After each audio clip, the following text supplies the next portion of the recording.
If you don't know by now, then you should find out. Overwatch is spectacular. This is Blizzard's version of an FPS, and even though these guys are well known for working on the likes of World of Warcraft and Diablo and StarCraft, Overwatch has kind of got the origins and the foundations of Project Titan in its genes, and it just works wonderfully. I mean, this is their version of a 6v6 team shooter. It's kind of going to be feeling very familiar if you've played the likes of Team Fortress, but it's kind of like if you went into a Japanese arcade and you asked to play Team Fortress, they said, well, we don't have that, but this is what we do have. That's exactly what Overwatch feels like. There's a real Japanese anime manga-esque feel to this, and it's kind of, it really helps bring the game to life in a kind of a vibrant way that is appealing to everyone. It's not just the type of game that you're going to look at from a distance and think, I'm not sure if I'd get into that. I think there's really something in Overwatch for everyone, and that's part of its beauty and splendour. So basically, to sort of give you an idea, it's kind of set in the future where robots and humans have kind of bonded together, but as you might expect, the robots have gone a bit rogue, they've gone a bit crazy and militant, and as a result, the United Nations has had to kind of bring a group of elite warriors together to kind of bring them down, and these guys are known as the Overwatch. So, as you've seen on the screen here at the moment, I'm controlling a healing class called Zenyatta, but there's also in the game, there's an offense class, a support class, and a tank class. Now, each of these classes plays a different and unique role in the team, and you're going to need one from each, have a bit of an even spread in order to get the most out of it, and have any real chance of winning. Because if a team is well managed and they've got any sort of strategy among them against you, and you're basically trying to go all out with tanks, you're not going to do very well. It's just not, unless you've really kind of got the experience, you're just not going to do very well with that. So what I'm going to do is, obviously you've probably seen tons and tons of reviews of Overwatch online. I'm not going to just do that. I am going to give you some impressions of the game, but I'm also going to give you some Zenyatta tips as well, because I know that Zenyatta is one of the tougher classes to play in the game, and I just want to share some of the strategies that I've found while playing with him.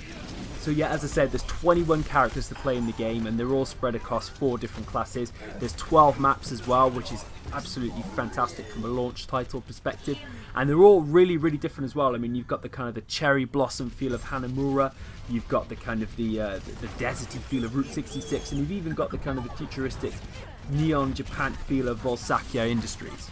But as I say, all the different classes and the characters are great. I mean, you've got a jet set radio looking guy called Lucio who kind of whips around on rollerblades and has got 2 different guns, one for attacking, one for defending. You've got Reaper who's got guns akimbo and goes around just blasting people to pieces. Then you've got the likes of Reinhardt who's got a massive hammer and he just charges enemies off the map.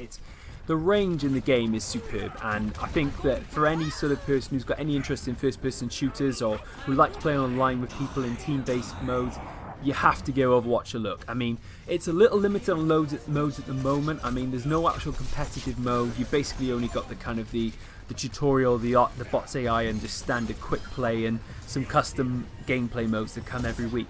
But the game is being expanded all the time. There's already been some considerable balance changes, and there's already been a competitive mode talked about. So, I mean, Overwatch is going to be changing all the time, and I think it's a really exciting time to get in from the ground up, especially as you get more of a feel for the characters and how they originally intended and how they're going to be refined and, you know, harnessed over time. But as I say, this is not just going to be my impressions of the game, which I love, by the way, as you can probably tell. I'm also going to give you some Zenyatta tips as well, because as I say, Zenyatta is really tough to get to grips with. So Zenyatta is primarily a healing class, but he's also kind of got damage, and it's really important to know the balance and work out how to use it effectively. So for instance, with his Orbs of Discord, which kind of debuff enemies and make them easier to kill, it's better to prioritize the tanks with those, because then that means your teammates can sort of push through the front line ranks of your enemies first, and the tanks are they can take much more damage, they're much more resistant. And for instance, characters like Bastion, they usually put up machine guns which kind of make it really difficult to penetrate, and they've also got a hell of a kind of a, you know, health range on them as well, as is D.Va. So yeah, it's definitely better to kind of use the Orbs of Discord on those, and it should make it a lot easier to kind of fight the offense classes then as well, because offense versus offense tends to be a kind of a 50-50 switch, and you've got more of a chance of beating those characters then. Watch out as well, always keep your eye on the screen for the new target for your Discord orb. keep in mind that the Discord target is marked on the map for you and the rest of the teams do not gain any advantage. So either communicate it's always worth communicating as well. So have a voice chat or voice channel set up somewhere, whether it's on Skype or whether or not you use Discord or something else like that. It's always worth having that, because it's sort of, while there's options to kind of communicate with your team sort of manually through the game, it's much easier to kind of speak and sort of go through it that way, as you can kind of react more quickly. And you can, obviously then you're not distracting yourself from the game as well. So yeah, voice chat is definitely the way to go for Overwatch. The Orb of Discord also cannot be applied to a target. They've got a shield blocking their path of the projectile. So Reinhardt has like a massive shield as well, which he uses. So obviously you can't use the Orb of Discord against him, so bear that in mind.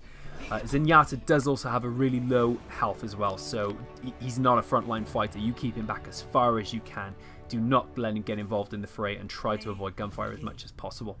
The damage orbs, they do less damage individually, so make sure you charge them up as well with holding down the left trigger, and that means then they're also much stronger, and that means as well they can do much more damage. Your allies can do much more damage.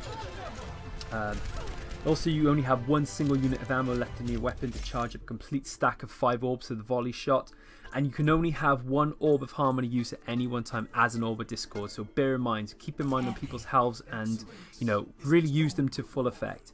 And focus the Orb of Harmony on your DPS teammates as well, so make sure those who would do most of the damage use the Harmony Orbs on them, because they're the best bet. But yeah, I'm going to try and give more tips on further characters, but for now, thanks for watching. Don't forget to like, comment and subscribe, and we'll see you next time.